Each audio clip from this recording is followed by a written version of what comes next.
permanently installed sa bawat I mean, kung mayroong additional, parang ano, design siya for that na, no? Ano ba, dalisin? Oo. Ayun.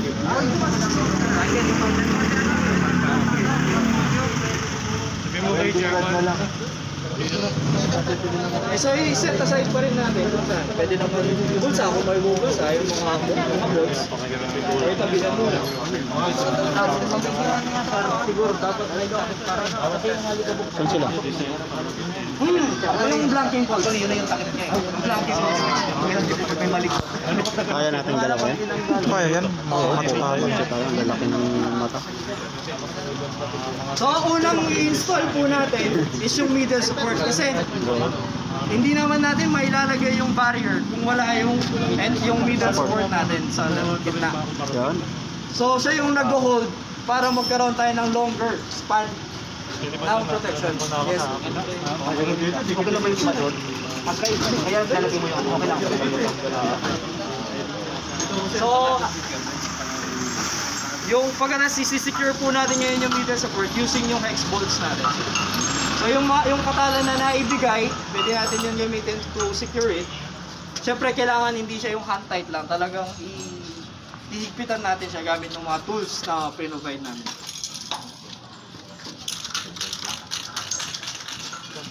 Din? Yes, sir. Kailangan mo rin pala ng quantities na. Naka-ready na rin kasi di ano na lang, pabili na lang tayo kung wala, no? Then yun, yung silicone spray, papakita po ng staff namin ngayon paano yung pag-apply. Ito, dala namin ito, yung din namin ginamit. Lubricant po yan? Yes po. At the same time, it acts as protection din yung seals natin. Kasi kung halimbawa, hindi siya yung matulad niya, ang hirap ibaba ng mga barriers natin. So, easier installation din. Ito ba recommended din pag year kung Oh sir, para lang ba? Para mas magating. Pero may time sir na halimbawa pag connect nyo at hindi naman parang kahit hindi naman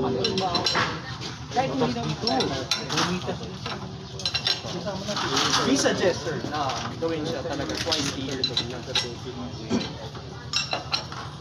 To para mas mag-prolong po natin yun. Kasi hindi naman natin tayo mag-expose ng isang silicone spray para lang sa isang MR.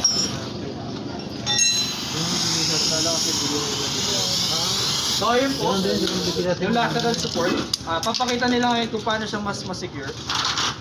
Dito yan. Yan. Para di siya matulak.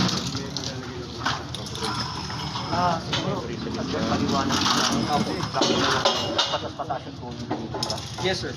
So, kung napansin nyo yung doon tayo sa JP Rizal, yung pong middle support doon wala siyang ganito. So yung reason doon is dahil mas mataas yung tubig dito, mas mataas yung water pressure. So mas mabigat po yung tumutulak. So hindi na para mas secure tayo dito, may time na baka naman meron din kumaampas na troso dito sa part na to. Additional po yung lateral support na, yun nga, suporta sa mismong middle support natin na hindi lang yung ground beam yung na sumasalo nung force o nung puwersa, lahat ng bigat. Baba. Baba. So para ma-adjust natin at mapasok yung pin natin, so pwede na siya just gamit ng spindle po dun sa gilid. Yun pala.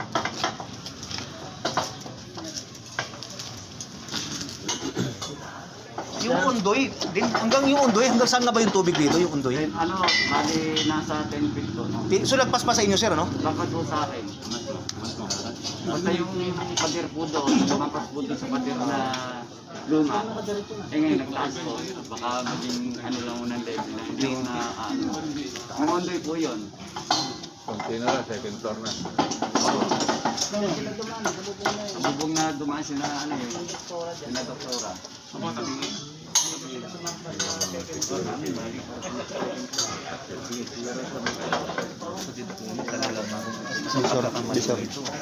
Visor yan.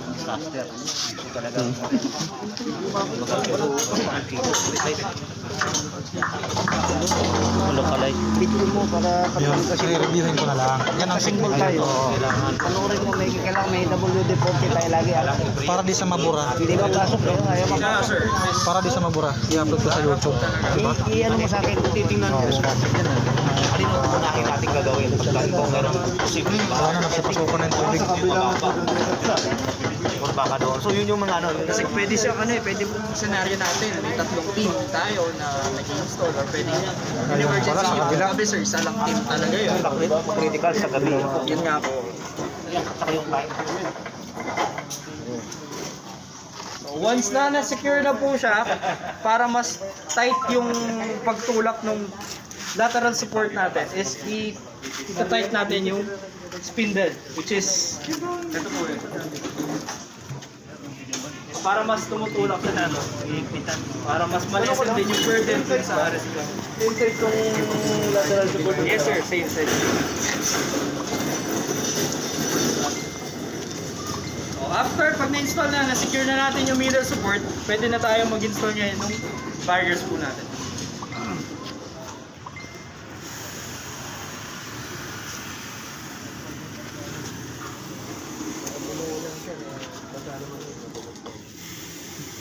Ano nga daw, bago mag-rain season, lalagyan.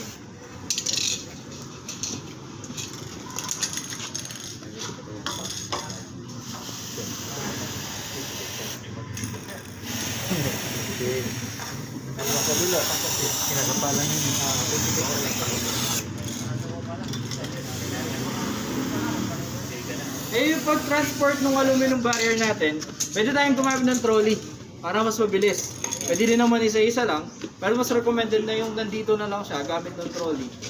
Ilalagay siya. At least hindi na tayo dun sa storage area pa rolled ka para atake siya at ilalagay dito. Mas secure na natin siya nang malapit na siya dun sa entrance natin. The same way dun sa JP Rizal, pwede ganun yung gawin. Na-collect muna lahat ng beam, papunta dun sa kung saan siya i-install. Tapos isa-isahan na lalagay.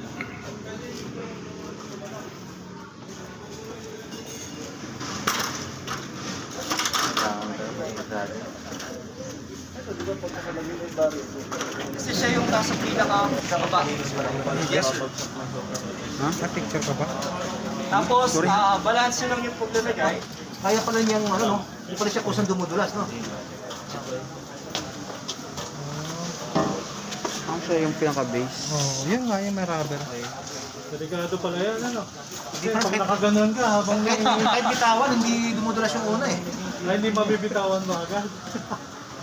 Ah. Kasi syempre sa para at least tight din yung rubbers natin.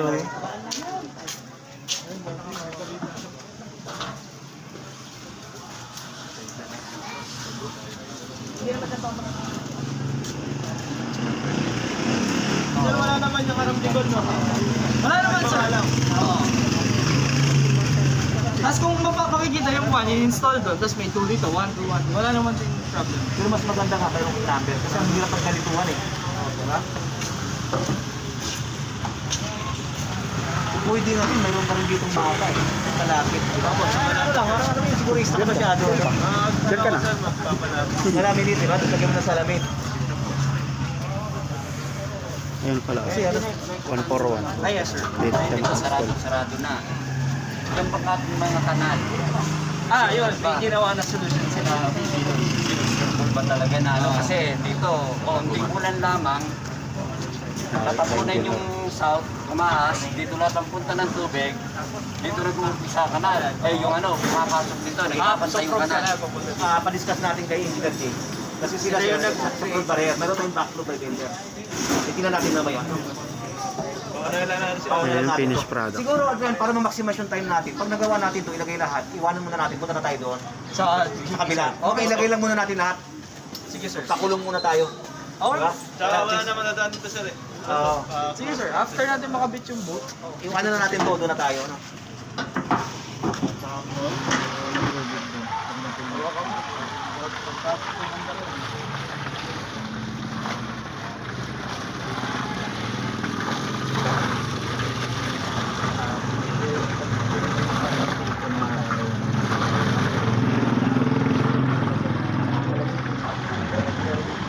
So isa-simulate natin ngayon na yung flooding natin at a height of 50 cm po.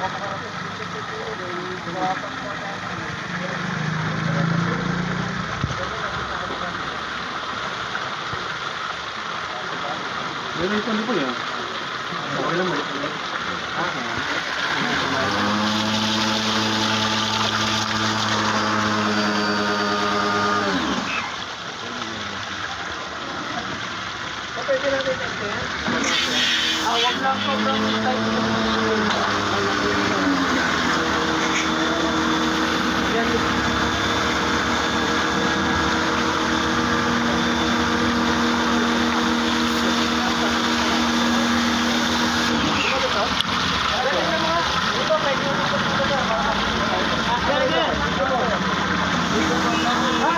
Ready po tayo pumunta sa kapila.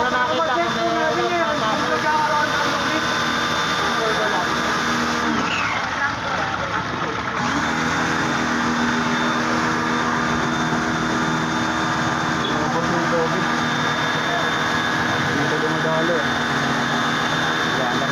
Kulong lang natin.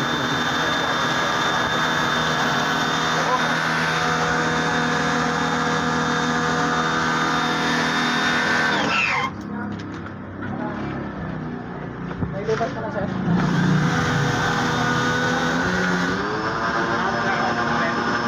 On muna para magpumuto.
Ayos na.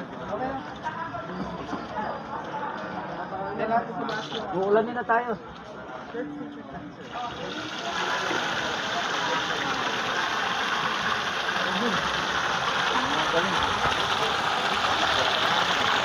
Pwede sa bahay ko. Palipat na. Problema, yung pader mo kailangan mas matibay din yung pader mo.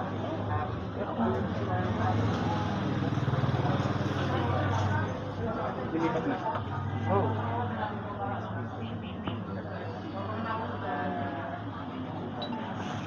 Ito sa bahay ganyan kalaki.